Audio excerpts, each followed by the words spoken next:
tukiangalia hizi mechi zilivyochezwa kwenye hatua zote mpaka kufikia hatua robo finali, kuna nusu finali ya kwanza ambayo ni Spain dhidi ya Ufaransa. Unaangalia fomu ya timu zote mbili. Ndiyo. Kuna namna ambavyo mtu unaweza ukakosa majibu na kuona wapi unaegemea. Lakini kama pamoja na uimara wao ambao tunaongelea Spain kuruhusu goli moja dhidi ya Ubelgiji, walikuwa hawajafungwa kabla hapo tangu hatua makundi, wamekuja kwenye hatua 32, hatua ya 16 mpaka robo finali ndio wanakuja kuruhusu goli. Lakini wanaonekana ni timu ambayo inacheza mchezaji mmoja zaidi.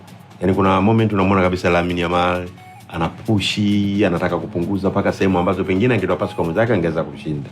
Sasa ukija ukiangalia namna Ufaransa wanavyocheza, wale wanacheza kwa manufaa ya timu. Yaani licha kwamba Ufaransa wana wachezaji walio bora, unapomwongelea Dembele, unapomwongelea Bakola, unapomwongelea Mbappe, ukimwangalia Ulise, kina Chouameni, wote ni wachezaji ambao wana ubora wa hali ya juu. Sasa unapocheza na timu ya namna hiyo, uhatari ni kwamba tofauti yake mbili. Timu zote zina wachezaji walio bora, lakini timu moja inacheza kwa manufaa ya timu na maslahi ya timu ambao ni taifa lao ambao ni Ufaransa, lakini timu nyingine ni watu mmoja wanataka kuonesha kile walichonacho. Hapo kwangu mimi naona pengine kama Spain hawatakuja wakawa imara au wakaacha hivyo vitabia vya ashiria hivyo, huenda mechi ikaenda kuwa na changamoto kwao. Lakini unakuja kuangalia bingwa mtetezi ambaye Argentina, tangu wameanza kwenye makundi, mwenendo wao wanapokwenda, wamekuwa wanaungaunga mpaka hatua hiyo wamefika nusu finali. Yaani utaangalia kuanzia kuungaunga kwao, utaona hata mechi ya mtoano walipocheza dhidi ya Misri, wanatanguliwa goli 2, wanasawazisha kuanzia dakika 78 mpaka 90 na wanaweza kupata goli 3. Unaona wamequalify, wameenda hatua nyingine. Lakini angalia hata jana mechi dhidi ya Uswisi, dakika 90 1-1, wanakuja kupata magoli 2, anapata goli 3 kwa moja. Huku unaona mchezaji Mbola amepata kadi nyekundu kwa Uswisi. Unaona kuna vitu ambavyo pengine Argentina anabebwa na profile ya wachezaji wake na jina lenyewe kama taifa, hususan wakina Messi, lakini bado kuna namna ambavyo mimi haichezi mpira wa kushawishi. Sasa wanakuja kucheza dhidi ya Uingereza ambao Uingereza haijaimbwa sana, haisemwi sana, lakini hamna mtu ambaye nafikiri kama kuna mtu alikuwa anaona pengine Uingereza ni timu ambayo itafika nusu finali. Ni watu wachache sana walikuwa wameipa nafasi hiyo. Yaani watu walikuwa wanaipa nafasi kuanzia nusu finali mpaka finali na bingwa. Tulikuwa tunaongelea Spain, unaongelea Ufaransa, unaongelea Argentina, watu walikuwa wanaongelea Ureno ambao nao wameshatolewa na kadhalika. Lakini kuja kuwapa nafasi Uingereza kwamba watafika hatua ya nusu finali, watu wengi walikuwa wametoa kwenye hizo hesabu. Sasa namna ambavyo unaona Uingereza inapocheza, unajua Uingereza haimbwi, lakini ina staili yake ya uchezaji kwamba wao wanachotaka ni kupata alama 3.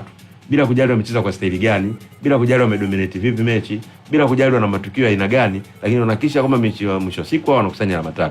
Ukiangalia namna jana Uingereza wamecheza dhidi ya Norway, walikuwa chini, walizidiwa kila kitu na Norway. Eneo ambalo wao walikuwa na deal zaidi na namna kuhakikisha Mbappe na Haaland ana ufanisi mkubwa pengine wa kuwafanya wao waweze kuwa comfortable. Walimwekea ulinzi mkubwa.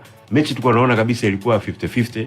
Kuna muda unaona kabisa wanasema Uingereza muda wote wanafungwa na wao wanapata nafasi chache wanakwenda. Sasa kwa namna wachezaji wake waliovyo, tunaongelea kina Lekeni, tunaongelea kina Rashford, tunaongelea kina Bellingham na wachezaji wengine ambao wanaunga kikosi kile wakina Bukayo Saka, kuna namna ambavyo nafikiri Argentina kama atakuja hivyo, na nimegundua safu ya Argentina ya ulinzi iko wiki sana. Yaani ukiangalia mechi ya Misri namna ambavyo walikuwa wakafanya counter press, wanakwenda na wanakubali kufungika. Tusishangae tukaona bingwa mtetezi anatolewa na Uingereza na Uingereza kaenda finali. Naheshimu sana Argentina, form walionayo, matokeo yao namna wanapopambana mchezaji mmoja na ile fighting spirit ya juu, wanapokuwa hata wametanguliwa, wanaweza wakarudi wakawa imara, wakasawazisha na wakachukua alama 3. Lakini kwa namna ambavyo wanavyocheza, namna wanapopata matokeo yao, naona huenda Uingereza inaweza kwenda kwa surprise na ikaja kuwa pengine au Argentina ambao tunawapa nafasi wakajikuta finali wanaikosa na Uingereza akaenda kucheza finali.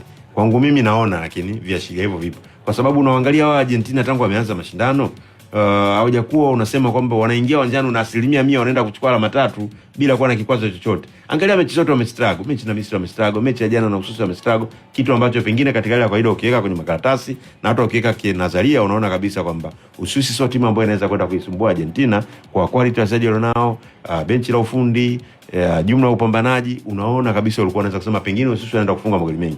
Ndio wamefungwa magoli mengi, 3-1 ni mengi, lakini kwa muda wa ziada. Yani pengine ingekuwa ni mechi ya kwenye makundi, tulikuwa tunahesabu wametoka 1-1. Lakini kwa sababu ni mechi ya mtoano, lazima mtu afungwe, ndio maana umeona amekwenda mpaka 120, na wao kwa sababu kwa pungufu wameweza kupoteza ile mechi. Kwa hiyo kwangu mimi naona Argentina kuna namna ambavyo pia wanahitaji waweze kubadilika, lakini vinginevyo tutashangaa tunaona finali watu ambao kama Uingereza watu wengi hawakutegemea.